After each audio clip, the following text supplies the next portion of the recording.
There is a unique kind of peace that can only be found on the water. For those who love to fish, it's a form of meditation. The gentle rocking of the boat, the rhythmic casting of the line, the profound silence of a lake at dawn or a river at dusk. It is a connection to a quieter, more primal world. But that same isolation, that same deep and murky water that provides a sense of escape, can also hold terrifying secrets. The silence can become watchful, and sometimes the thing that takes the bait is not a fish, and it's not something you ever want to pull to the surface. In this video, we present 3 allegedly true horror stories from fishermen who went out seeking a peaceful day on the water, only to encounter something that would haunt them forever. From a strange lure that catches the attention of something unnatural, to a lone fisherman who becomes the object of a terrifying game, to a catch that was never meant to be seen by human eyes, these stories are a chilling reminder that we are never truly in control when we are floating above the dark and silent depths. Our first story tonight comes from a man named Frank, a lifelong fisherman who received a strange and unexpected gift from his grandfather's estate. He was about to learn that some traditions and some fishing spots are best left undisturbed, especially when you don't know exactly what kind of catch they were originally designed to attract. His harrowing tale is a chilling account of how a simple, hand-carved lure turned a peaceful night of fishing into a desperate life-or-death struggle for survival against something ancient and hungry that should not exist in our world. My grandfather was a man of the river. He spent his entire life on its banks, and he taught me everything I know about fishing since I was old enough to hold a rod. When he passed away last year, he left me his most prized possession, his old, beat-up, wooden tackle box. It was a treasure trove, filled with his life's collection of lures, hooks, and memories. While cleaning it out one evening, I found a small, hidden compartment in the bottom.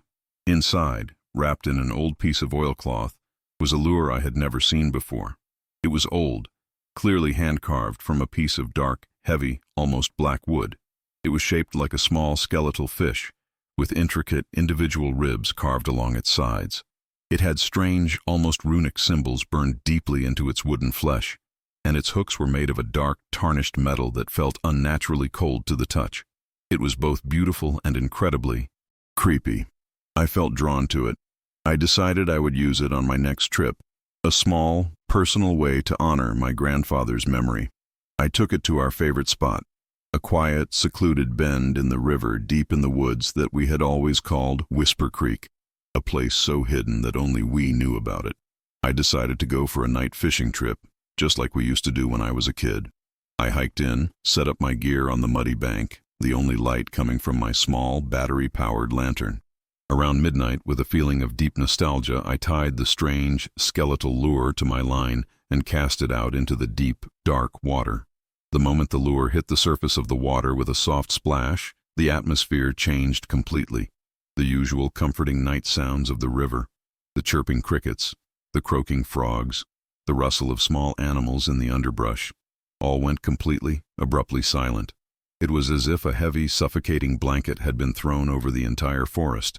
The silence was so profound it was unnerving, a physical pressure on my eardrums. I felt a sudden, intense urge to reel the lure back in and leave, but I fought it, telling myself I was just being superstitious.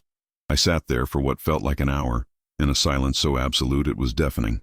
I was just about to give up, convinced the weird, silent lure had scared off every fish in the river, when I finally got a bite. But it wasn't a normal bite. It wasn't a tentative tug or a playful nibble. It was a single, immensely powerful and violent pull that nearly ripped the fishing rod right out of my hands. It felt less like a fish taking the bait and more like my line had been snagged by a passing freight train. I held on tight, my knuckles turning white, the fishing line screaming from my reel as whatever was on the other end began to pull with an impossible, relentless force. This was no fish. I've caught giant catfish, huge sturgeon. I know what a big fish feels like when it fights. This was different. There was a terrifying intelligence to the way it moved, a cold, calculated strength. It wasn't thrashing or fighting wildly against the hook. It was just pulling me, slowly, steadily, and inexorably, towards the water's edge. I dug my heels into the soft, muddy bank, every muscle in my body straining against the unseen force. I felt a primal, gut-wrenching fear, the fear of a small animal being dragged into a predator's den. I knew, with a certainty that chilled me to the bone, that I could not let this thing pull me into the water. I knew that if I went into that dark, silent river, I would never come back out. The struggle continued for minutes that felt like hours, a silent tug-of-war between me and something ancient in the deep. Suddenly, the line went slack. The tension vanished in an instant. I stumbled backward, falling onto the muddy bank, gasping for air, my heart hammering against my ribs like a trapped bird.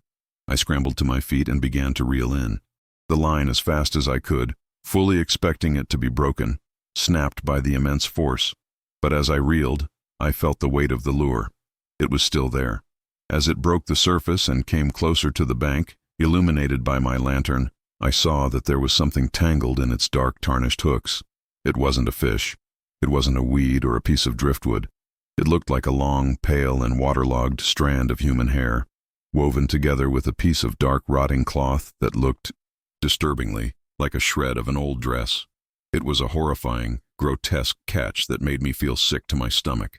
I stared at it, my mind reeling, trying to understand what I had just pulled from the depths of Whisper Creek. It felt like I had disturbed a grave. As I stared at the disgusting tangle on the lure, I heard a sound from the opposite bank of the river, about 50 yards away.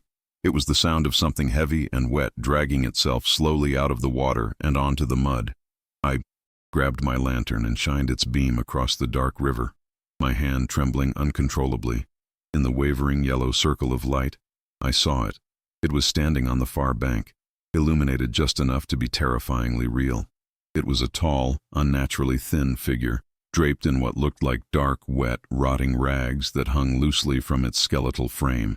Its limbs were impossibly long and spindly, and its head was tilted at a horrifying, unnatural angle, as if its neck were broken. I couldn't see its face clearly in the shadows, but I could see long, pale strands of something that looked exactly like wet hair hanging from its head, dripping river water onto the mud below. It stood perfectly still, facing me. Then it took a slow, shambling step towards the water on its side of the river, and then another. It was coming for me. It entered the water, but it didn't swim. It just kept walking, its long legs moving slowly through the current. It was walking as if the river was only inches deep, even though I knew for a fact that the channel in the middle was over 20 feet deep. It was walking on the bottom, or it was walking on the water itself. I didn't wait to find out which. I dropped my grandfather's rod, I grabbed my lantern, and I ran. I scrambled up the muddy bank, slipping and sliding, and sprinted through the dark woods, tearing through the underbrush, not daring to look back even once. All the way back to my truck, I could hear the sound of its slow, steady, splashing footsteps echoing behind me in the silence. A relentless, untiring pursuit. I drove away from that place faster than I have ever driven in my life, my hands shaking so hard I could barely hold the steering wheel. I never went back to Whisper Creek.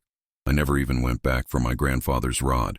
The next day, I took that old skeletal wooden lure, which I had instinctively shoved into my pocket, and I burned it in my backyard fire pit. As the dark wood caught fire and began to turn to ash, I swear I could hear a faint, high-pitched, screaming sound coming from the flames, a sound of pure agony. I later asked my grandmother about the lure. She went pale and quiet. She told me my grandfather hadn't made it. He had found it, half buried in the mud by the riverbank years ago. He had only used it once, and after that night, he refused to ever fish in the dark again. He had told her that some lures aren't meant to catch fish. Some are meant to call things out from the deep, dark, forgotten places of the world. Our second story comes from a man named Sam, an avid ice fisherman who sought the profound solitude of a vast, frozen lake in the dead of winter. He was about to discover that on a desolate sheet of ice, the featureless white landscape offers no cover, nowhere to hide. He learned that the strange light you see in the distance might not be another friendly fisherman, but something else entirely, something ancient and unknown, with a terrifying and deeply predatory sense of curiosity. His story is a chilling reminder that in the great silent places of the world, we are completely and utterly exposed, and sometimes our own light is the very thing that attracts the monsters. I love the unique isolation of ice fishing. There's truly nothing else like it. Being out on a massive frozen lake in the dead of winter, surrounded by miles of white in every direction. Just you, the profound silence, and the biting cold. For me, it's a form of meditation, a way to reset my mind. I was on my annual solo trip, camped out in my small portable ice shanty on a huge remote lake in northern Minnesota. It was a vast, unforgiving landscape, and as far as I could tell, I was the only person for at least 20 miles. The first 2 days were absolute perfection. The world was peaceful, quiet, and I was catching a lot of fish. The trouble, as it so often does, started on the third night. It was a perfect, clear, and moonless night, so the stars were incredibly bright, like scattered diamonds on black velvet. I was sitting comfortably inside my shanty, enjoying the warmth of my small propane heater, listening to the soft bubbling of my fishing line in the hole I had drilled through the thick ice. It was a picture of perfect solitude and contentment. Around 1 a.m., I glanced out the small plastic window, and I noticed a light out on the ice, about a mile away, maybe more. I immediately assumed it was another fisherman who had arrived late, perhaps setting up their own shanty for an early start. The light was strange, though. It was a single pale yellow light, not the bright white of a modern LED lantern or a snowmobile's headlamp. And it wasn't stationary, as you'd expect from another fisherman. It was moving, gliding smoothly and silently across the surface of the ice at a slow but very steady pace. I watched it for a while, feeling a little annoyed that my perfect solitude had been interrupted. It seemed to be moving in a wide circular pattern in the distance, as if the person was methodically searching for something they had lost out on the ice. I shrugged it off and went back to my fishing, the strange light quickly forgotten. An hour later, I looked up from my line again. The light was closer now, maybe only half a mile away, and it was no longer moving in a slow, circular pattern. It was coming directly towards my shanty, gliding across the vast, dark expanse of the ice in a perfectly straight and unwavering line. A cold feeling of unease began to creep into my gut. There was still no sound of a snowmobile or an ATV, no engine noise at all to break the profound silence of the night. There was just the silent, pale yellow light, steadily and silently approaching my position. It was moving with a smooth, unnatural grace that was deeply and profoundly unsettling. I stood up and peered out the small, frosted window of my shanty, my heart beginning to beat a little faster than before. Who would be out here, at this hour, walking in a straight line, towards the only other light on the entire lake? It didn't make any sense. It felt wrong. It felt predatory. I decided I needed to signal to it, to let whoever or whatever it was know that I was there and that I saw them. I grabbed my powerful high-lumen headlamp, took a deep breath, and flashed it 3 times in the direction of the approaching light, a universal signal of hello in the wilderness. The moment I sent my signal, the yellow light stopped. It just froze in place, about a quarter of a mile away from me now. For a long, tense moment that seemed to stretch into an eternity, nothing happened. The light just sat there, a single pale and watchful eye in the immense darkness. Then, the yellow light blinked back at me. It blinked 3 times, a perfect, silent, and chilling mimicry of my own signal. A wave of cold dread washed over me, a feeling so intense it was almost nauseating. This was no ordinary fisherman. This was a game. This was a response, and I had just foolishly announced my exact location to it. After it mimicked my signal, the light started moving again, but its movement had changed completely. It was no longer a slow, steady, and predictable glide. It began to move erratically, darting from side to side with an incredible, impossible speed, sometimes disappearing for a second before reappearing in a different spot, always getting a little bit closer with each manic movement. It moved with a silent, predatory quickness that defied all logic and physics. I felt a primal, gut-wrenching fear rise in my throat. I was in a small wooden box, in the middle of a frozen lake, miles from anywhere, and I was being actively stalked by a silent, fast-moving light. I immediately killed the lantern inside my shanty, plunging myself into a near-total darkness, hoping to hide from the thing that was hunting me.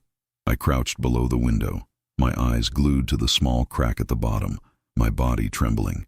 Through the crack, I could see that the yellow light was gone. For a few minutes, there was only the sound of my own ragged, panicked breathing and the occasional groaning of the thick ice under the shanty. I began to hope that it had lost interest, that by extinguishing my light, I had become invisible to it, that it had moved on to find other prey. Then I heard a sound directly outside my shanty, a sound that made my heart stop in my chest. It was a soft, scraping sound, a sound that did not belong on the empty ice.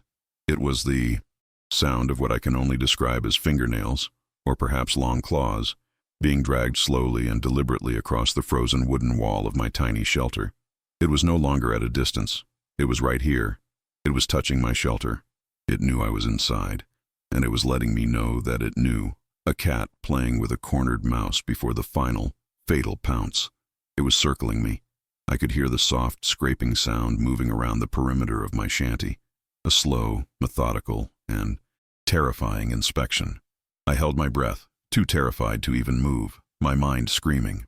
Then the scraping sound stopped. It was replaced by a new sound, a sound coming from right at my door. It was a faint, yet distinct, rhythmic tapping. Tap, tap, tap. It was the exact same rhythm as the signal I had flashed with my headlamp an hour earlier. It was communicating with me. It was telling me that the game was now over. It had found what it was looking for. I don't know how long I crouched there, in the suffocating darkness of my shanty, listening to that soft, insistent, and mocking tapping on my door. It felt like hours, an eternity of pure, undiluted terror.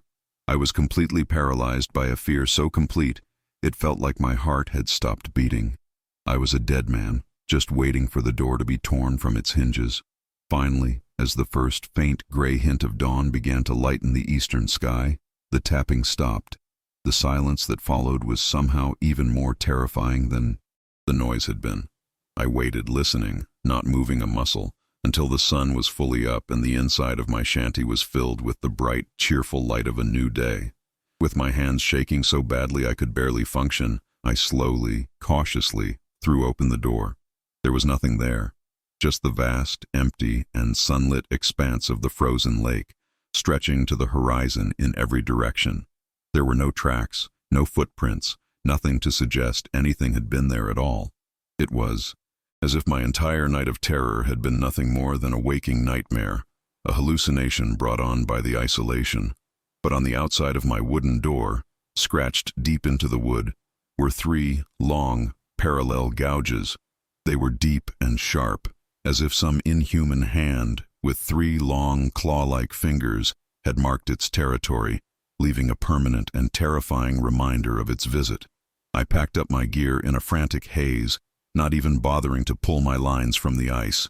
I abandoned my spot and practically ran across the ice back to the shore, not looking back even once. I have never been ice fishing since, and I don't think I ever will again. I now believe that there are things that live in the great, silent, and empty places of the world, ancient and patient things that we are not meant to understand. And when you are out there, alone, a tiny spark of warmth and light in their vast, cold, and dark world, you are not a visitor. You are an intruder, and sometimes your own. Small light does not ward off the darkness. It simply shows the things that live within that darkness exactly where to find you. It turns you into a beacon, a signal, a target. It invites them to come and play their silent, terrifying games with you. Our final story is a grim and terrifying account from a deep-sea fisherman named Cal, who spent his youth working on a commercial trawler in the unforgiving waters of the North Atlantic. His story is a stark reminder that the deepest, darkest parts of our world are a complete and total mystery, an alien planet within our own. He learned that sometimes, when you pull your nets up from the crushing black abyss, you catch something that was never, ever meant to be seen by human eyes. Something so large and so fundamentally wrong that it can shatter a man's mind and make him abandon the sea forever. I worked on a deep-sea fishing trawler for the better part of a decade, starting right after high school.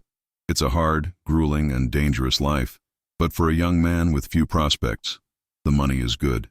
We were a small, tight-knit crew of 6, on a sturdy but aging vessel called the Orion. We would spend weeks, sometimes months, at a time out in the desolate, gray, and unforgiving expanse of the North Atlantic.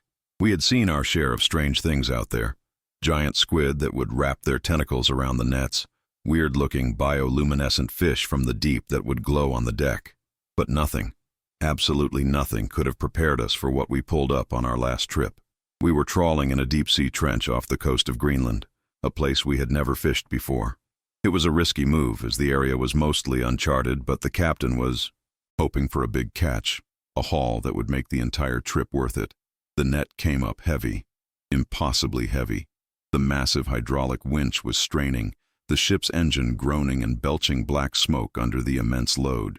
We all figured we had hit the jackpot, that the net was full to bursting with thousands of pounds of cod or halibut.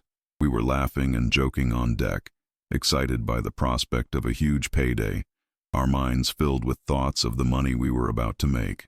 As the massive, bulging net finally broke the surface of the churning gray water and was hoisted over the deck, the mood changed instantly. The laughter died in our throats, replaced by a stunned, horrified silence. There were fish in the net, yes, a huge amount of them, but they were all tangled up in something else, something huge and pale and horrifyingly, undeniably familiar in its basic shape, despite its impossible scale. It was a hand, a colossal, chalk-white, 5-fingered hand, the size of a small car. It was grotesque and beautiful at the same time, a perfect anatomical sculpture pulled from a nightmare. It was attached to a long, slender, and impossibly long arm that disappeared back down into the murky black depths of the ocean. The skin was a pale, waxy, corpse-like white, and it had no hair, no scales, no blemishes, just smooth, white, and seemingly soft skin. It was tangled in our massive steel cable net, its long, slender, almost elegant fingers loosely curled around, the thick, greasy cables as if it were holding a delicate flower. We all just stood there on the pitching deck of the Orion, completely frozen in a state of absolute, silent shock and profound disbelief. This was no known creature. This was a piece of a monster from an ancient myth. The captain, a hardened, fearless old sea dog named Mac, a man I had never seen show an ounce of fear, was the first to snap out of the trance. "Cut it loose," he screamed, his voice filled with a raw, primal terror that I had never heard from him before, a sound that scared me more than the hand itself. "Cut the whole damn net loose now. Get it off my ship." He was scrambling for a knife, his eyes wide with a madness I had never seen. One of the crewmen, a young kid named Billy on his very first trip, was standing closest to the hand, his mouth agape, seemingly mesmerized by the horrifying and impossible sight. Before any of us could stop him, before we could process what was happening, Billy reached out his hand and touched one of the giant pale fingers. He just laid his small human hand on the waxy white skin of the colossal digit. The moment his skin made contact with its skin, the hand twitched. It was a small, almost imperceptible movement, but on something that large, it was like a minor earthquake. The giant fingers, which had been loosely curled, suddenly clenched into a tight, crushing fist with a sickening, grinding sound of bone and sinew that echoed across the deck. The hand crushed a huge section of the reinforced steel net and the hundreds of fish within it into a bloody, pulpy mess that rained down on the deck. Then, the entire arm began to pull, a slow, deliberate, and impossibly powerful motion that made the entire 50-ton trawler groan and list dangerously to one side. The thing attached to the other end of that arm, miles below us in the crushing darkness of the trench, was pulling our entire ship down towards it, and it was doing it with the casual, effortless strength of a man pulling a single weed from his garden. We were like a toy on the end of its string. Panic erupted on the deck. We grabbed knives, emergency axes, anything we could find with an edge, and we started frantically hacking at the thick, steel cables of the trawl net, trying to free our ship from the monster's grasp. The kid, Billy, who had touched it, was just standing there, frozen in place, screaming a high-pitched, continuous and wordless scream, his eyes wide with a madness from which he would never return. As we cut through the last of the thick cables, the net, along with the colossal, clenched white fist, slid free from the winch with a deafening screech of metal. The entire mass splashed back into the ocean, and the trawler rocked violently, nearly capsizing before it finally settled back into the waves. The hand and the arm were gone, disappeared back into the black, crushing depths from whence they came. It had all happened in less than a minute. The only evidence that it had been real was the tons of fish we had lost, the broken winch, and the terrified screaming boy who now sat huddled in a corner of the deck. We were left in a stunned, terrified silence, the only sound being the howling of the wind and Billy's unending screams.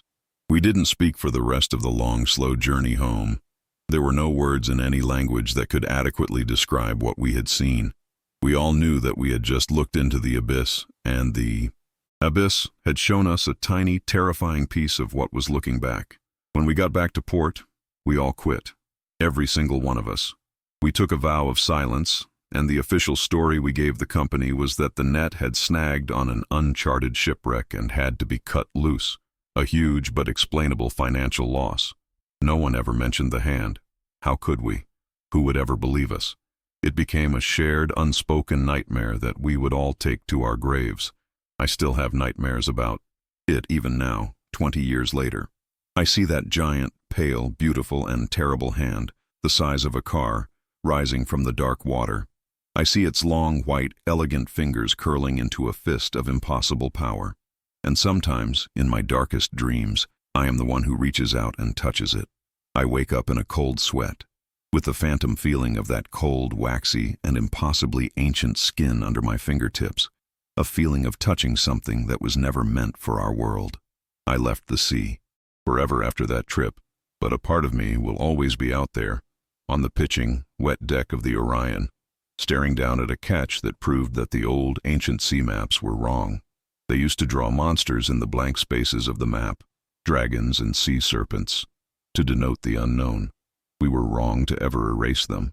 There are not just dragons in the deep.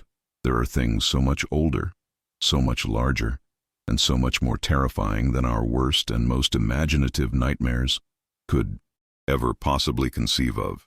I know now that the deep ocean is not just another part of our world. It is another world entirely, a world of immense pressure, absolute darkness, and eternal silence. It is a world of ancient, colossal things that move slowly in the cold, and they do not like to be disturbed. They are the true masters of this planet, and we are just noisy, fragile creatures, scrambling around on the dry, sunlit parts. And we are very, very lucky that the vast, deep ocean that separates their world from ours is so incredibly, impossibly, and mercifully deep. For now,